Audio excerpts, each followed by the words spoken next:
Halo, selamat pagi. Shalom. Gimana kabarnya? Baik-baik? Oke, puji Tuhan ya, semuanya baik-baik. Dan hari ini semuanya juga hadir ya. Oke, sebelum kita masuk pembelajaran kita pada saat pagi hari ini, sebelum berdoa kita akan memuji Tuhan sesuai dengan tema pembelajaran kita pada saat pagi hari ini, karya pengampunan Allah di dalam Yesus Kristus. Kita akan memuji Tuhan. Pasti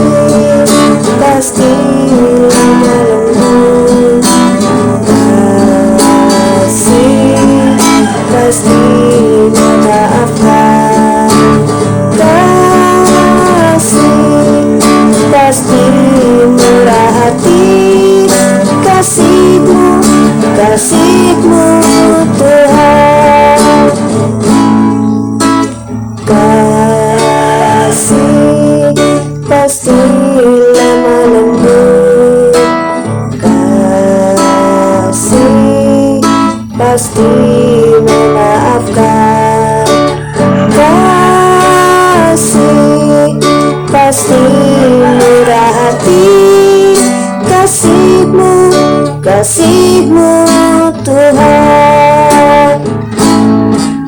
Ajarlah kami ini saling mengasihi, ajarilah kami ini saling mengampuni, ajarilah kami ini kasih-Mu ya Tuhan, kasih-Mu kurus tiada batasnya.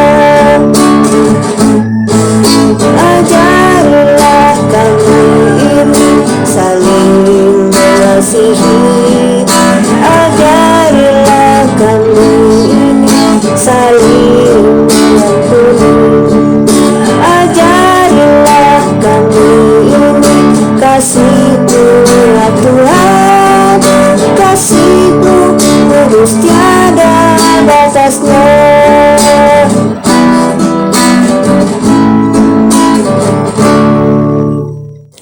Mari kita berdoa. Terima kasih Bapa di surga atas kasih setia-Mu. Tuhan sudah memelihara kehidupan kami sepanjang malam hingga pada saat pagi hari ini. Kembali kami boleh berkumpul di dalam ruangan di kelas ini. Kami akan mulai pelajaran kami, kiranya Tuhan memberkati dari awal pertengahan hingga selesainya kelas kami serahkan ke dalam tangan-Mu. Tuhan, Engkau memberkati kami agar kelas ini dapat kami ikuti dengan baik. Dalam nama Tuhan Yesus kami berdoa dan bersyukur kepada-Mu. Amin. Oke anak-anak, hari ini kita masih berada pada kompetensi dasar yang pertama dengan indikator mengimani pengampunan dan penyelamatan Allah dalam Yesus Kristus melalui tayangan video yang akan nanti kita saksikan bersama. Kemudian mengimani pengampunan dan penyelamatan Allah dalam Yesus Kristus dengan membaca cerita yang nanti akan Ibu sajikan. Nah, setelah proses pembelajaran hari ini, maka diharapkan kalian dapat menjelaskan arti pengampunan seperti Allah telah lakukan untuk manusia. Kemudian nilai yang harus kita capai hari ini adalah nilai 80. Oleh sebab itu kalian harus perhatikan, jika nilai kalian tidak mencapai 80, maka kalian tidak akan lulus dalam bab pembelajaran ini. Mengerti? Oke. Kita akan melihat makna pengampunan. Kita belajar dari Efesus 4 ayat 32. Tetapi hendaklah kamu ramah seorang terhadap yang lain, penuh kasih mesra dan saling mengampuni sebagaimana Allah di dalam Kristus telah mengampuni kamu. Nah, Rasul Paulus berkata bahwa kita harus mengampuni sebagaimana Allah mengampuni kita. Jadi kalau Allah telah mengampuni kita, kita pun harus mengampuni orang yang sudah bersalah kepada kita. Orang yang telah menyakiti kita, kita harus ampuni, karena itulah yang Allah kehendaki. Kemudian apa kata Rasul Paulus dalam Kolose 3 ayat 11? Kolose 3 ayat 13. Di sana dikatakan bahwa sabarlah kamu seorang terhadap yang lain dan ampunilah seorang yang akan yang lain. Apabila seorang menaruh dendam terhadap yang lain, sama seperti Tuhan mengampuni kamu, kamu perbuat jugalah demikian. Jadi dalam kehidupan kita sehari-hari kita harus sabar dan memberikan pengampunan kepada orang yang menaruh dendam terhadap kita. Walaupun kita didendam, kita harus mengampuni. Kita tetap sabar menghadapi orang yang membenci diri kita. Sehingga dengan demikian, maka terwujud kasih pengampunan Allah di dalam diri kita terhadap orang lain. Nah, seberapa banyak kita harus mengampuni? Alkitab berkata di dalam Matius 18 ayat 22 bahwa bukan sampai 7 kali, melainkan sampai 77 kali. Artinya bahwa dalam kita memberikan pengampunan tidak ada batas tertentu. Setiap saat ketika orang lain bersalah kepada kita, kita harus selalu bersedia memberikan pengampunan. Nah, mari kita lihat video berikut, video tentang kehidupan Yusuf, bagaimana Yusuf memberikan pengampunan kepada saudara-saudaranya.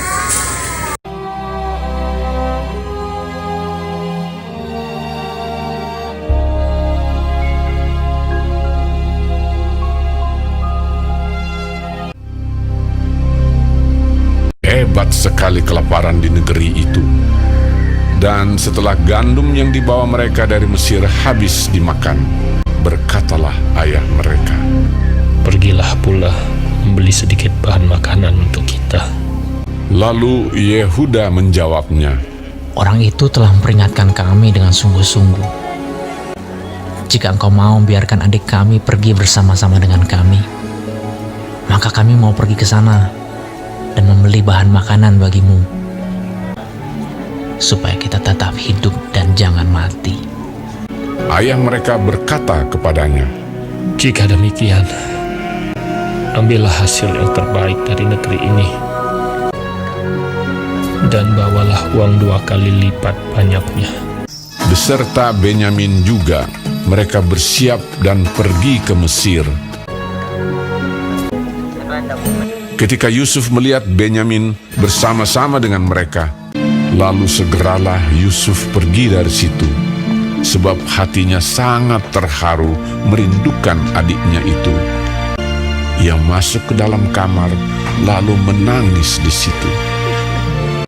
Berkatalah ia kepada kepala rumahnya, "Bawalah orang-orang ini ke dalam rumah, sebab orang-orang ini akan makan bersama-sama dengan aku." Setelah orang itu membawa mereka ke dalam rumah Yusuf, lalu minumlah mereka dan bersukaria bersama-sama dengan dia. Sesudah itu diperintahkannyalah kepada kepala rumahnya, "Isilah karung orang-orang itu dengan gandum, dan letakkanlah uang masing-masing di dalam mulut karungnya. Dan pialaku, piala perak itu, taruhlah di dalam mulut karung anak yang bungsu, serta uang pembayar gandumnya juga." Ketika paginya hari terang tanah, orang melepas mereka beserta keledai mereka. Tetapi baru saja mereka keluar dari kota itu, belum lagi jauh jaraknya, berkatalah Yusuf kepada kepala rumahnya, "Bersiaplah, kejarlah orang-orang itu."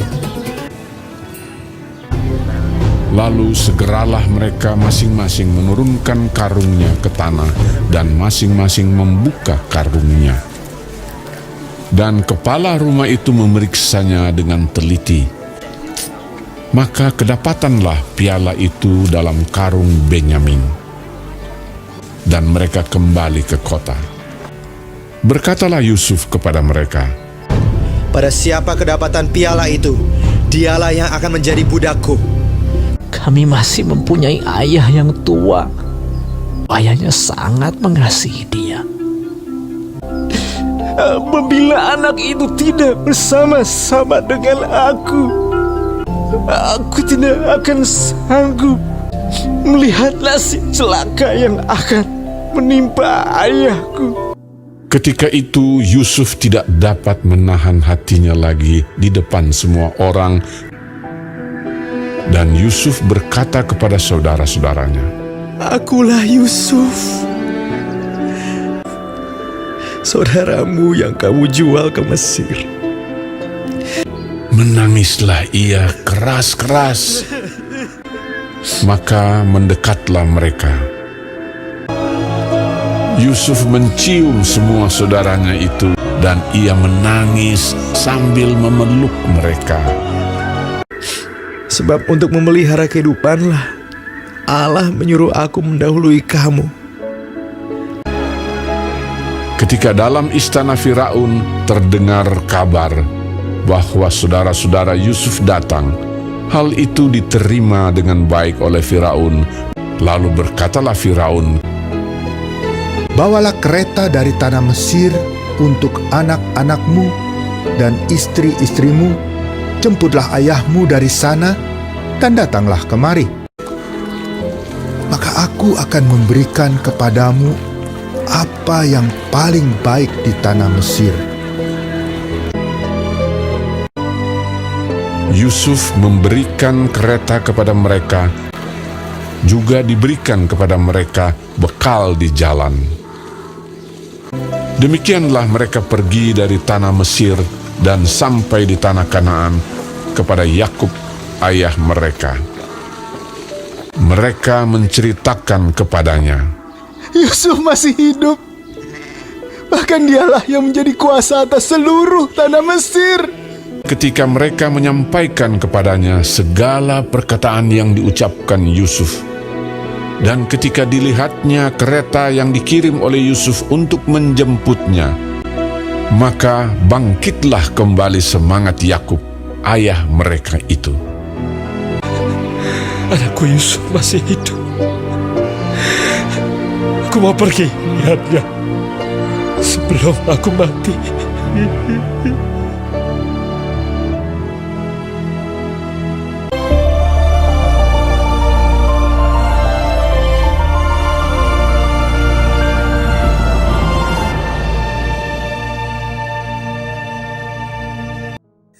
Nah, kalian sudah menyaksikan video yang berisi tentang bagaimana Yusuf memberikan pengampunan kepada saudaranya. Nah, kita akan melihat bagaimana Yusuf memaknai pengampunan.